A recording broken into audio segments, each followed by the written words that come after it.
Oi, Anne Beatriz.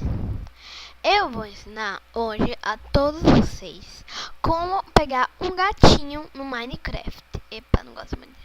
Tá aqui. Ó, você abrindo aqui que eu já tô. Ah, eu ganho isso, não quer saber. Epa, parou. Eu irei aqui. Bem, eu irei ficar bem no lugar agachadinho. Esse é perfeito. Boto ele junto a mim.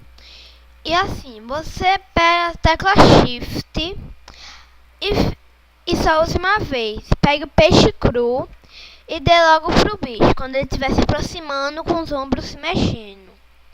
Está bem? Terminando. O vídeo, meu vídeo. Opa, eu tô aqui com minha amiga e ela é meio... Não.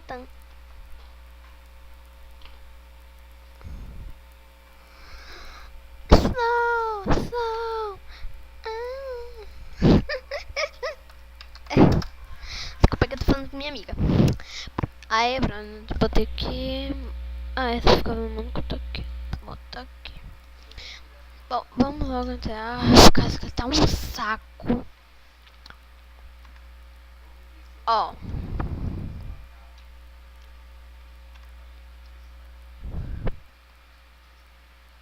Aff, lag danado, não.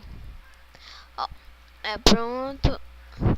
E é isso por enquanto. Yane, aperta a tecla Shift e tem uma setinha pra cima, ok? Como você... Bom, digamos que não sabe muito das coisas, aperte e ela vai ficar assim. Vou botar aqui F5. Aff, Maria, não. Aqui, ó. Ele fica tipo um bumbum sentado assim. E pra dar, só pegar com o botão esquerdo. Bom, é isso aí. Tchau. Au. Bom, é isso por hoje. So. Sorry, I medical, you see,